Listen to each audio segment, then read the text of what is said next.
All right, what's going on, guys? This is Daniel, one half of the Kwak Brothers. It is 11 a.m. Central Time, and it is time for the real estate investing Q&A with the Kwak Brothers.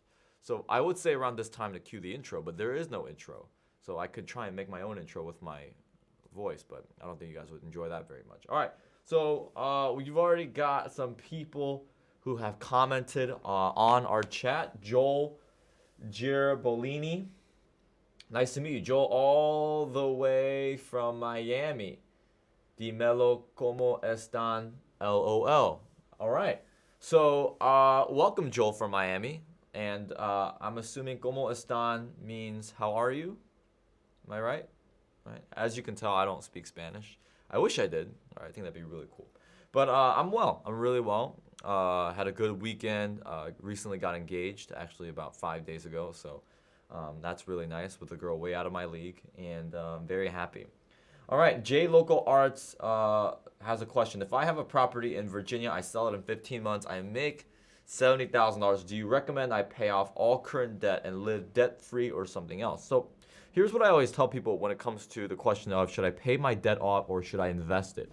What I look at is, well, let's say you pay off that $70,000 a month. What type of cash flow would that free up by you paying $70,000 a month?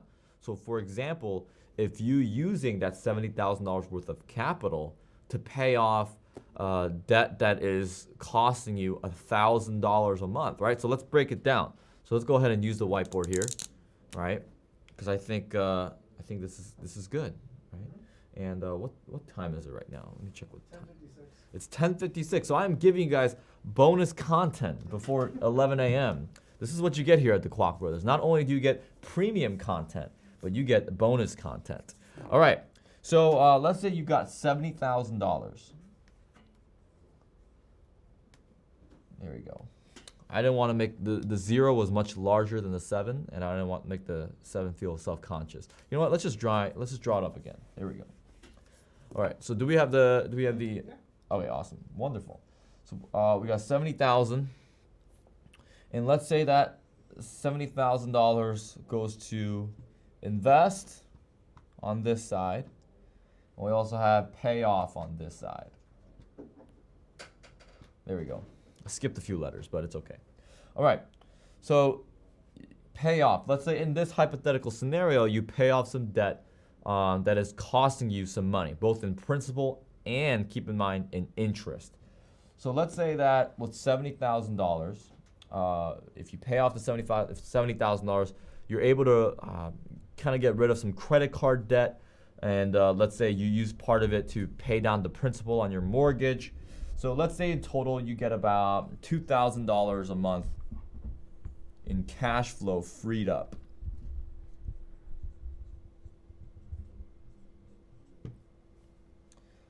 So $2,000 here, multiply that by 12, we got $24,000 a year. Now, let's say you want to invest it and you get, let's say you use the $70,000, and if you're doing 20% down, $70,000, that should put us at around $350,000, right? If we're putting 20% down. So that's on a $350,000 property. A $350,000 property should get us, right, depending on where you are investing, but in terms of where I do a lot of investing, a $350,000 price tag should get you a 5 or 6 unit. If you're looking at a Class B, Class C building, it should get you a 5 to 6 unit building, right? Class B or Class A, you're talking about a 4 unit, so to speak. But I'm gonna go ahead and use a 5 or 6 unit. So let's just say 5 unit. So 5 unit building, and with $350,000 in value, right? Let's say the market cap rate is 10%, or perhaps even a little lower, because 10% is a little generous. And again, for those of you guys that don't know what cap rate is the way as we investors buy and sell properties. Anything 5 units and above based on income. So what cap rate is here? So I'll make a little note. So cap rate is a net operating income. So that's what the NOI stands for. That's net operating income divided by your purchase price.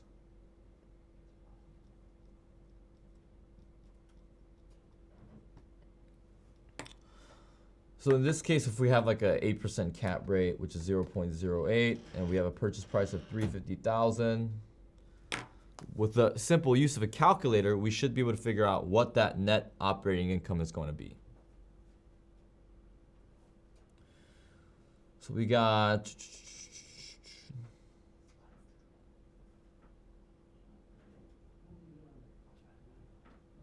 wrong one. There we go. So that's a net operating income of $28,000.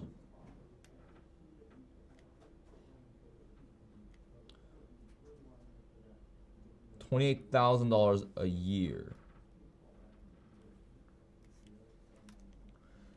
Which if you got 5 units, you rent them out. Yeah, that should sound about right. Okay, cool. So that's our calculator. We'll put that over there on the side. All right, so $28,000 a year. And then you got to keep in mind your debt service, right? So let's bring the calculator back. And this time I'm going to use mortgage calculator. So for those of you guys on the chat, if you guys don't have a good tool to calculate debt service, I'd highly recommend Carl's mortgage calculator. That's K-A-R-L'(S) mortgage calculator. Again, that is Carl's mortgage calculator, K-A-R-L'(S) mortgage calculator. So property value, we're going to input in $350,000 with a down payment of 20%, which is the $70,000, which is what this question is initially talking about. Interest, let's go ahead and do 5%. And let's do a 30-year amortization. Let's say for the sake of the example, you want the cash flow, right? And don't worry, guys, about this little black thing. It's just an alien arm trying to abduct me. It's not a microphone by any means. All right, so we got $1,500 in cowboy math, $1,500 a month in debt service. So now we have to multiply that $1,500 and figure out the cash flow. So $18,000 a year. So $18,000 a year is our debt service, right? So DS standing for debt service, not the Nintendo DS, but DS as in debt service. All right, and our net operating income is $28,000 a year. So what we have to do now is we have to subtract that $28,000, and we got to subtract $18,000 from that number to figure out what our cash flow is going to be. So our cash flow is going to be $10,000 a year. So if you're incorporating, if you're using that $70,000, here we have $24,000 in cash flow versus $10,000 in cash flow. So if we take these two numbers together, then what is the wiser decision? In this scenario, it's paying off your debt. And I found that when I do this exercise of paying off debt versus getting an investment property, a lot of times paying off the debt produces a higher return. In this case, the cash flow from the unit is only 40% of what you can get from the cash flow of paying off your debt, right? So a lot of times money saved is equivalent to money earned, right?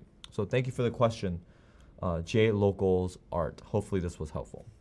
All right, Jared Klessy said, hello, I currently have a condo that is paid off, currently valued at $130,000, and just bought a $250,000 house.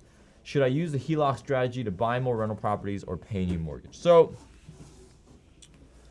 I say if you currently have a mortgage that you need to pay off, especially on an asset that is almost double your value of what you are able to get in terms of the Heloc. I always say focus on paying off the mortgage, because a lot of times when I look at problems, when I talk to sellers and they're in a position where they have to sell, otherwise they're at a loss, a lot of times it happens because they over leverage themselves a little too much, right? A little too much over leverage. And as a side note, I have about $5,000 a month positive cash flow monthly. So yeah, I mean, even in that scenario, I would still say focus on paying off the mortgage, or Yeah, yeah, I'd say so. I'd say focus on paying off the mortgage. Now, if you are if you're using your cash flow to pay off your new mortgage, and you have money saved up and you have a lot of liquidity, then maybe it's a different scenario. Again, I'd have to look into your specific financial situation and figure out where you're at. But at the same time, I do understand that a year from now, a very opportunistic time is coming. So now that leads me to ask the question, yeah, buy more rental properties, okay, but where? Where are you buying new rental properties? Because I think we all know that a downturn is coming, and a lot of opportunities can be presented. So if I were you, Jared, my recommendation, without knowing too much, and again, if you want more specific advice and you want to tell me more specifics on your situation, then email me. Email me at at thekwakbrothers.com. So Novoli was my old email. So let me write down that email right here for you guys. So that is info at thekwakbrothers.com.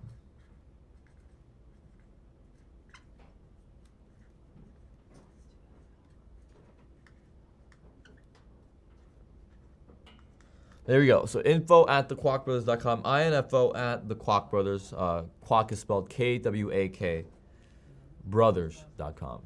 So if you want to give me more specifics, feel free to email me there. But in terms of your situation right now, I would say wait about a year, continue to accumulate your positive cash flow, put it in a reserve, as much as you can at least, and then focus on paying off that mortgage, right? Get a good loan to value ratio, at least 60%, 70% loan to value ratio, and then accumulate the capital, and then also get the Heloc right now while you still can. But I wouldn't recommend using it, right? So since most likely banks are going to be more friendly towards you getting a Heloc right now versus potentially 12 months from now, when there's a lot of warning signs that point towards banking being a little tighter 12 months from now, I would get the Heloc right now to take advantage of its value, and then don't use it for a year, accumulate the capital, and when the opportunistic time arrives, figure out then what is the best way to accumulate that capital. So if you have 5 months of positive cash flow monthly, then that's times 12, you got 60,000. And then you get a Heloc valued at 130,000. Let's say that you get a 80% loan to value ratio on that Heloc. Then you're talking about a Heloc that's at 104,000. So you got 164,000 dollars potentially that you'll be able to use when that opportunistic time arrives. So not a bad situation. Not a bad situation at all. All right, Joel from Miami said, what website or data do you use to determine if a market is good to invest? For example, like crime rates, growth, population, or job growth. Be specific on the data. Write it down on the board, please. All right, so a lot of times there's a website that I use a lot, and it's very much of a secret. Not a lot of people have heard of it. It's called Google.com. So the reason why I do that is because, well, there's a lot of different sites that are local. There's a lot of different sites that are local for that particular market in terms of crime rates, population growth. And a lot of times I don't like to use federal sites because it's very general, and a lot of times they don't know the specifics. Like, for example, and a lot of times numbers don't tell the whole story. So if you want to know a great place, a great way to know if a market is good or not, and I'm going to write it down on the board for you, talk to the mailman, right? And I know you're thinking, what are you, crazy? But no, seriously, talk to the mailman. For a lot of people who work in the post office, I've yet to meet a mailman or an individual that works for the post office who hasn't had at least 10 years experience working there, which means what? They've spent 10 plus years living in that market and literally walking the neighborhood every single day. So, I found some of my best deals talking to mailmen, and I've also found the best advice on that local market, talking to the mailman, asking stuff like, hey, is this a good neighborhood? Are there a lot of crimes? A lot of times numbers don't tell the whole story. And when I Google the numbers, right, so like when I Google specific markets, like if I'm gonna Google Richmond, Virginia versus, Pasadena, California. I don't know how to spell Pasadena. I hope that's right. Pasadena, California. I may get two completely different websites that both give me great information. So in all honesty, there's not one particular website that is my go-to. Maybe the closest thing would be like the census. The Census Bureau will be the closest thing. But in all honesty, Joel, in all honesty, Joel. In all honesty, like, I literally just Google that website and and it'll just give me different websites a lot of different times. And if, again, the extra mile talking to an individual and trying to understand that market as detailed as I possibly can, I talk to the mail person. Questions I'll ask, crime rates. And I'll ask them, just tell me your overall thoughts. And your overall thoughts, they'll give you stuff like, well, it's a good area. The last 5 years, they've been doing a lot of construction. I know the mayor personally, and I know they're doing this, and I know they're doing that. And that overall thought that they give you eventually will give you a lot of information so you can at least ask follow-up questions. So if they tell you something like, well, the last 5 years, this neighborhood and this area, this 3-mile radius has really kind of been on the come up the last 5 years. Okay, well, in that scenario, you could ask them what happened 5 years ago that made it that way. Oh, well, this big Fortune 500 company moved into this area and they provided 5,000 new jobs. And not only are they 5,000 new jobs, but they're 5,000 quality jobs where it's 5,000 and everybody makes at least, $50,000 a year, right? They make good money. So a lot of times, guys, the information, and I think this is a trend and, a dangerous train of thought, right? And also a bad habit, a dangerous train of thought that a lot of investors get into is they get very romantic and religious about having certain websites and data they can follow rather than trying to get deeper and deeper and asking follow-up questions. Don't get reliant on the system, get reliant on the source, right? The source a lot of times is the actual human being. It's you as the investor. It's somebody who's training you. A lot of real estate success is found in the intangibles. So don't get romantic and religious about having particular websites or having a particular system or even having a particular set of questions. Ask the follow-up questions that nobody else is asking and continue to get deeper and deeper and deeper, right? That's the difference between somebody who I think does real estate investing for the money, right? Versus somebody who loves real estate investing because they love it as a craft, like they eat, breathe, sleep real estate. And for me, that's who I am, right? I love real estate investing. I would do it even if I wasn't making any money, right? I mean, granted, I would have to spend less time, right, to put food on the table and things like that, but it's something that I would just enjoy as a hobby, in all honesty, just making deals happen.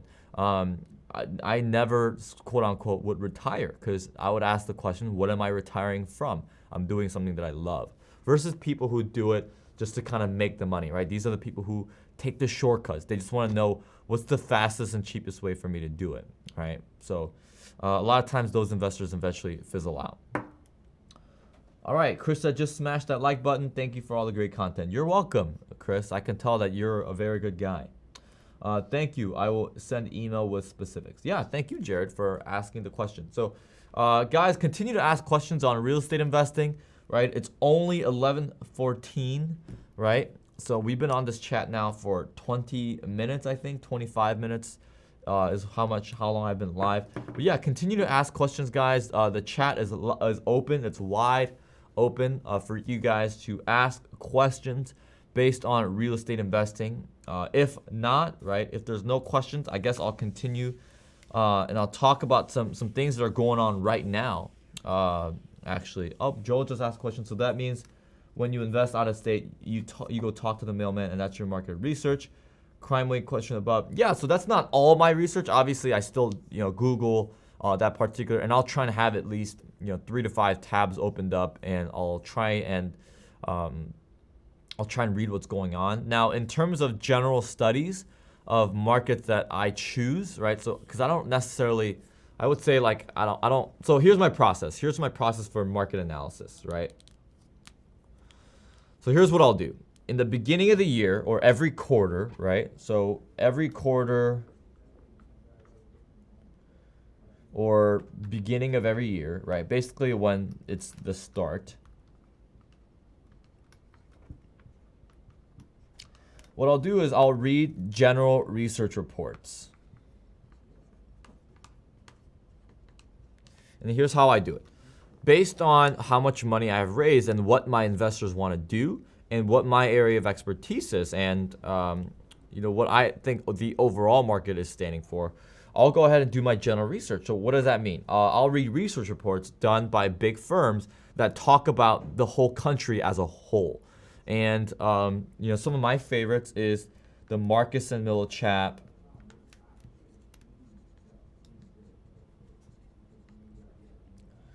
Marcus, they put out what's called an annual multifamily forecast.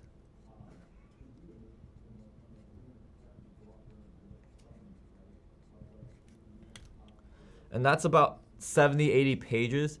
And what it basically does is that the first 5 to 10 pages is like the executive summary. So they'll talk about general stats and figures and data points for multifamily buildings and apartments. They'll talk about financing, right? How people are financing it, what's going on in terms of development, how many units are being developed. And then they'll spend like the next 50 pages talking about individual cities.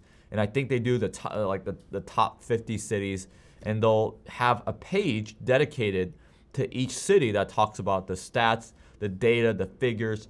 And I like that because I try and avoid the news when it comes to my market research, because a lot of news is very biased. If you turn on CNN, it's very left focused, very more liberal, more Democrat. If you turn on Fox, it's the other way around, where it's more right wing, more Republican, more conservative, so to speak. But I like stuff like this. I like general research reports because they just give me the data. And that's all I want. I just want the data, right? I don't want your opinion. I don't want your biased thoughts, because most of the time those journalists that's on these sites, they can't even tell you what cap rate is. They don't even know what an NOI is. They're not investors themselves. They probably make a salary. They go home. I don't know how much they make, but they're not in a position. They have no right. They don't have the authority to basically tell you where you should invest, because, well, they're not entrepreneurs themselves. And if they are invest something on the side, they most likely don't have the success to the point where they could get on mainstream media and tell you what you should do, right? But guys like Sam Zell and, these different rock star real estate investors like Barry Sternlicht and Sam Zell and, like these guys are the ones that have the right to tell you what you should do, right? But in many cases, I always say, learn how to create your own opinion, right? Go get some general research reports. Go to Marcus and Millichap, and multifamily forecast is just one of the research reports that they produce. They produce a lot. They do a research report on self-storage, on office space and retail, on single family. They put out a lot of great research reports. And you're able to just go on their website and look under research reports and find it yourself. Another really good site I look at is CBRE. They're a real estate company. They put out a lot of great reports. IRR reports. They do a lot of great stuff as well. I just started getting into their stuff, and they put out a lot of great content. So what I'll do is that I'll read research reports from 3 at least minimum, right? But I always try and do some research and find more. But at least 3 different sources where I could find research reports. And a lot of times when I read these research reports, I always ask myself, what is the data telling me? What's the story? And how can I make money? And also, how can I stay one step ahead of everybody else? And a lot of times when I read it, there are some universal markets that will pop up, right? So like, market A, B, and C, right? And a lot of times the same markets will pop up in these research reports in places where I should invest, where things look good, where a lot of the numbers point towards a low acquisition aspects, where I could buy properties for cheap and I could also get high rental value, right? And considering I'm looking at apartments, right? Not right now, but investing for the future, that's something that's very valuable to me. So I'm able to look at these markets, and then when I look at these markets, then I go into the specific market research. Well, I'll Google them. I'll connect with people there, right? So professionals, and more importantly, the mailman. And I try not to talk to too many brokers from that area because I love brokers. I love my brokers, right? I think realtors and brokers are great. But it's just an observation that I am making that 90% of them don't know as much as they think they do. A lot of times they position themselves as a real estate expert, and that translates towards the investing side when it shouldn't. So they may be good at knowing real estate as a whole in terms of how to buy and sell real estate, but a lot of times the realtors and brokers, they're not as knowledgeable as much as they think in the investing side. And again, I'm not bashing realtors brokers. This is just my personal observation of what I've seen. This is just what I'm looking at, a non-biased opinion. I'm just telling you what I see. Just like how the sky is blue and the grass is green, and that's not offensive. Literally, I look at realtors and a lot of them think that they know a lot on the investing side when they really don't. So the reason why I say all that is because be careful, because you as a real estate investor and entrepreneur, if you're talking to a broker, a lot of times a broker is going to give you their opinion, and they're going to say numbers and facts that support their agenda. And in this case, their agenda is that they're financially incentivized for you to work with them and buy properties with them as a representative, because they get paid when you make an offer and you buy properties. They get a commission, right? A lot of times commercial brokers 2.5%, residential 4%, but regardless, they're incentivized. If a lot of brokers try and talk to me to buy apartment buildings, because a 2.5% commission on a $10 million apartment complex is a lot of money. It is a lot of money. You're talking about $250,000, I think, right? $250,000? It's probably more than that. No, I think it's good. All right, yeah, $250,000 are getting paid to work with me. So, every broker and realtor that you talk to, chances are they're going to say, oh, the market is hot right now. The market is hot right now. The market's hot right now. Like, there have been scenarios where I've talked to realtors from a particular area and they're like, oh, the market's hot right now. And I've literally showed them facts, figures, numbers, statements, reports that say otherwise.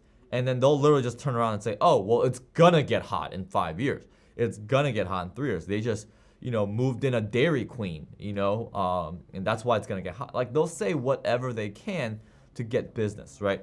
So again, all that to say, brokers and realtors may not be the best people to talk to, but people who are not financially incentivized to have you buy property, you want an unbiased, non-agenda opinion is what you want. And in my opinion, right, the mailman is one of the best people to talk to for that non-biased opinion, right? You just want the data. That's all you want. If you want biased data, great. Go watch CNN, go watch Fox, go talk to the realtors, brokers, all you want. But a lot of times when people lost money, it's because it was the lack of integrity in the facts they were basing things off of. They were basically making decisions off of lies, right? So market, right? So I'll talk to the mailman. I'll do my Google research. I'll sometimes even fly there and see for myself.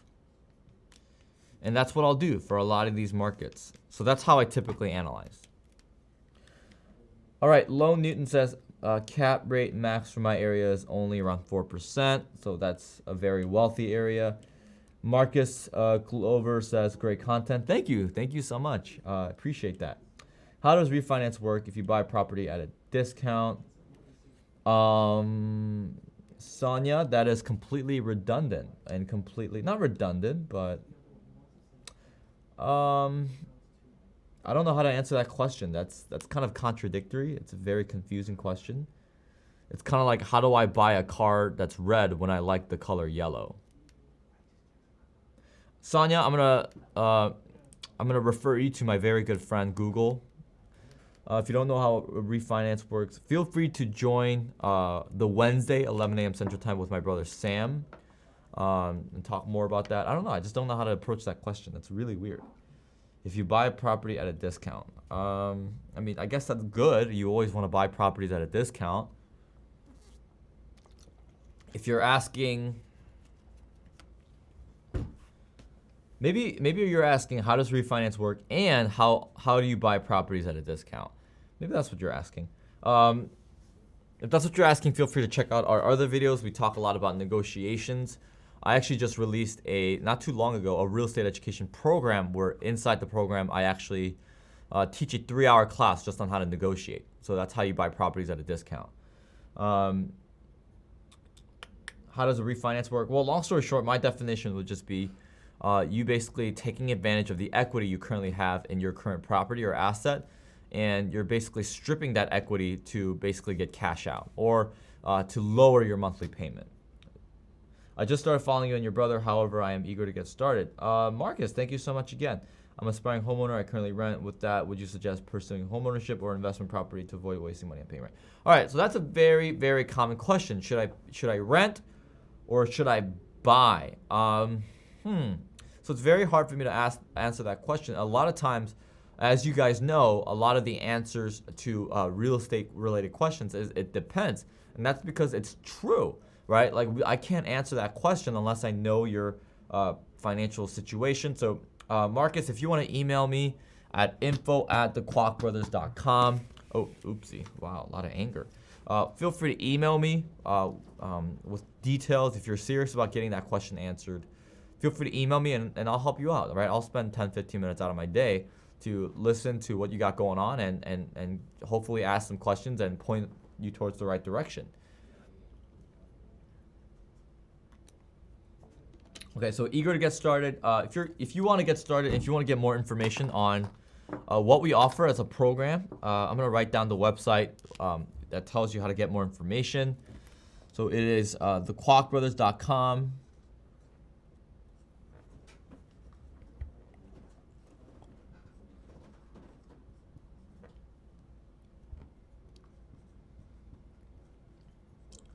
/learn.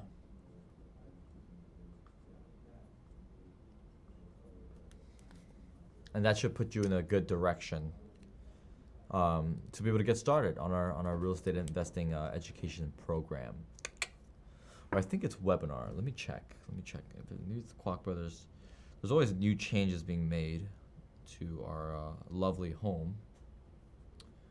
kwakbrothers.com / oh, I put Brothers. The Kwak.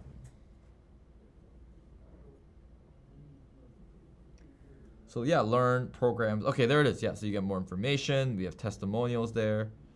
Let me see if there's a faster way for you to just sign up right away.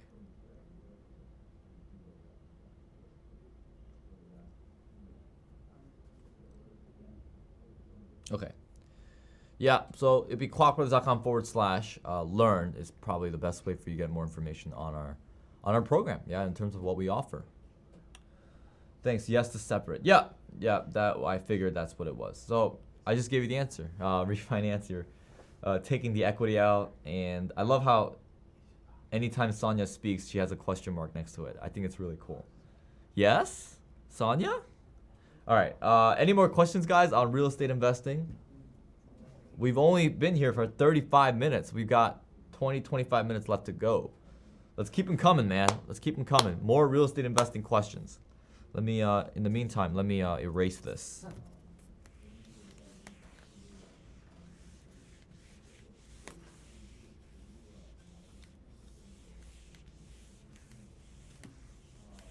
Any more questions, guys? We'll do. Thanks. Yeah, thank you, Marcus. I made a new friend today. Right on. Made a new friend. Let's see what's going on here. How many people do we have online? 14. All right. Chris asked, how do you find the PIN number online? So in all honesty, a PIN number is the same as a parcel number.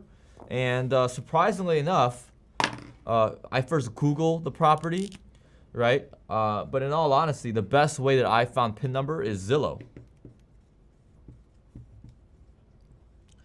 And it's Zillow in the property fund. We'll go on Zillow and just look at ridiculously nice houses just for the heck of it. And a part of me is just like, maybe I should buy it. And that's because I do believe that a recession is underway. I think it's going to happen in 2020. I think they're going to kick that can further down the road for 2019. I think it's going to happen in 2020. Now, obviously, with recessions come a lot of opportunistic chances and properties for you guys to be able to look at, especially apartment complexes. And the reason why I say apartment complexes is because that's what everybody was focusing on. That's what a lot of people wanted to do the last 3 to 5 years. Everybody was buying apartment complexes, and well, when a lot of people do one thing, the bubble happens, right? Stuff like the bubble and stuff like a recession happens, and values get overpriced, they get overvalued because, well, everybody's trying to go.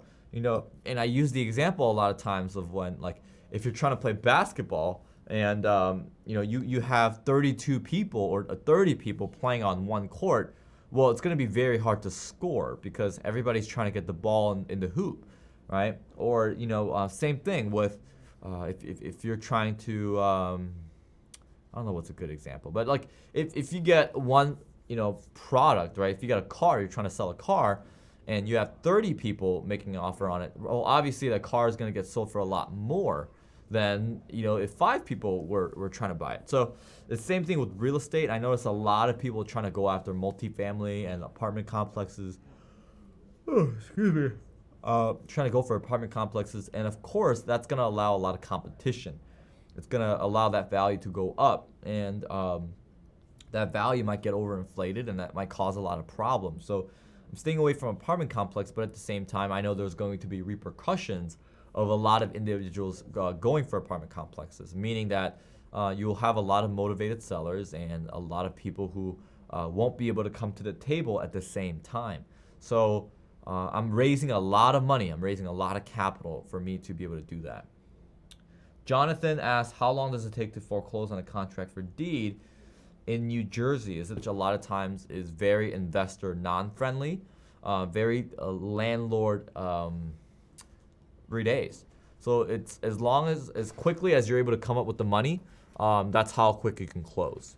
So the fastest I've closed on a property since the negotiation process, it was 3 days, right? So after negotiating and getting the terms set, we closed 3 days later. So yeah, it shouldn't take too long. You should be able to go at your speed that you want. Any other questions, guys? Let's see. Let's check the time. So I've been here 40 minutes. That's good. That's good. The lights aren't as hot today as it was last week. I'm still getting I don't know what it is about the lights. Like it shortens my breath and Any other questions, guys?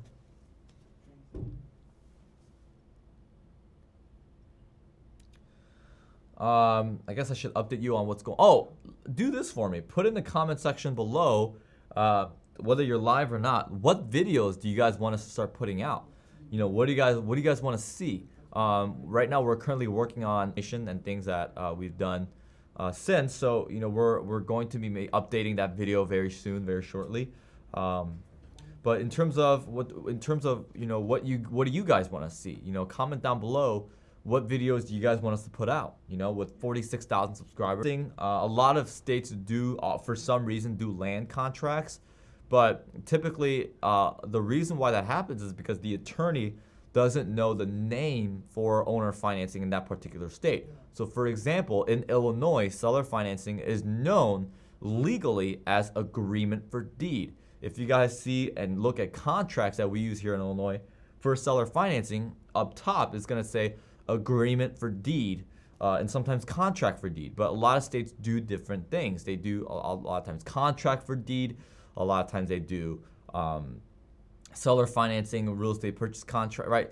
A lot of states do different names, and a lot of times, because attorneys don't know, they'll a lot of times use land contracts. In terms of land trust, I currently do not use land trusts for seller financing. What we did. Request for new video, how to screen tenants. That's a good one, right? Although I will put in there, Marcus. Oh, got it. So for anonymousness. Okay, yeah, cool. So if you use a land trust for that is a way to do that as well. But if you buy something on contract for deed, you are pretty anonymous. Like if you looked up my deals, you actually will see the name of the previous seller, not me, because there's no title exchange. So you still have the same level, so to speak. So more information on that as well. But yeah, we'll keep that in mind. How to screen tenants. Request for a new video. What are your thoughts on those rent-to-home owns, and what should I be aware / cautious of? So on the buyer end for rent-to-own, make sure that you lock in premium price, meaning based on market cycle and housing market, lock in a price. And a lot of times the rent to own is known as lease option. If you are on the other end of the spectrum, however, maintenance. So I've seen a lot of lease option contracts with upkeep clauses, meaning that you have to pass a certain level of inspection and maintenance upkeep in order for you to continue your lease option contract or even to exercise your option. There's also premiums. So how much are you going to pay for the lease option premium? As in how much you're going to pay from buyer to seller for even having the lease option contract available. But what are my thoughts on rent to own? I mean, honestly, I have to go with it depends, right? It depends on what you're trying to do, what's your exit strategy, what's your financial situation, where is the house, what's its rental value compared to its actual real estate value. If you want to email me, info at thekwakbrothers.com, and I can talk about it more in depth. What are some ways we can find an area is okay to buy real estate in or not, an area we are not familiar with? So if you actually if you actually rewind what I talked about 20 minutes ago, I talked about how I identify markets and properties and what I exactly do to get information on that. So I'll allow you to rewind a little bit and check that out. Let's see. Any more questions, guys? Thanks. Thank you. So I've been here about 45 minutes. I don't want to count the minutes because I enjoy doing this. I really do. I enjoy spending time with you guys and answering your questions. But if you feel like I've given you value and you don't have any questions, then I guess I'll end it with some announcements, right? Some announcements. Wednesday at 11 a.m., Sam's going to be here talking about the debt accelerator, the mortgage payoff Q&A. Also, we're releasing a lot of great content on our education program. So our education program, guys, is 16, 17 classes. Long story short, what it is, it's I've bought a lot of different real estate investing coaching packages before. I spent $20,000. I spent $500, I spent $30,000, $40,000, right? I spent a lot of money, almost 6 figures on real estate investing education. And basically what it is, it's everything that they teach plus my personal experience in 16, 17 classes that's as short as possible. Because a lot of classes and curriculums out there, they do a lot of fluff, right? They say a lot of fluff, things that are not important. And I basically am selling it for the cheapest price that I've ever paid for a real estate program, which is $500. But I'm also offering the best content. So best content, cheapest price is what I'm doing. When did I start real estate investing? I started when I was 20 years old. I had negative $187 in my bank account. Still made it happen. Skeptic of the real estate agent trying to sell me a home not on the market. Yeah, I'm skeptical, but I also look at the deal. If it's a good deal, then I do it. If a realtor sends me a good deal, I'm not going to shoot it down just because they're a realtor. If there's there's 3 or 4 realtors that I work with that actually provide me good value, that make my time efficient, that save me time, that bring me good deals, and they deserve every bit of commission that they get. So What year? I started in 2014. 2014 is when I started. So, yeah, 2014 is when I began. I'm really excited for this upcoming recession. Excited to make a lot of money. Other than announcements, guys, check out our program, thekwakbrothers.com/learn. Subscribe to our YouTube channel if you haven't already. And again, if you have specific things you want to talk to me about, email me at info@thekwakbrothers.com. But I think this, I might just end it early because I'm not really seeing a whole lot of questions. I've been here for about 50 minutes, almost an hour. So thank you guys so much for joining me on this 11 a.m. Central Time Q&A session for real estate investing. Join me again next Monday. I will be here next Monday. And I have some questions written down. What this really is meant for is for you guys to study for that whole week and write down those questions for me to answer on Monday. And I really want to do that. So thank you guys so much. I have a deal right now. Seller financing a percent 3-year balloon. Right on. That's really cool. Thank you. What's your opinion on Meet Kevin? I've heard of Meet Kevin. I hear there's another YouTube channel. I've never watched his videos. I don't know who Meet Kevin is. I honestly wouldn't be able to tell you what he looks like, but hey, any person out there that's putting out real estate investing content for free, as far as I'm concerned, we're on the same team. So I love you, Meet Kevin. I'm nervous about the tenant part because this is my first deal. Great information. Okay, so this kind of ties in with how to screen tenants.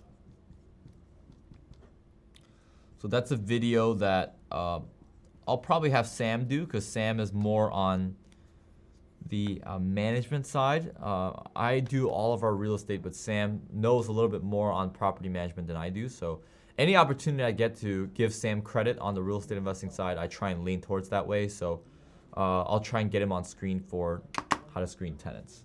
But thank you guys so much. Enjoy this Monday. Go kill it. Go crush it. Love you guys. Always praying for you. Jesus loves you. God loves you. And I'll see you guys next Monday.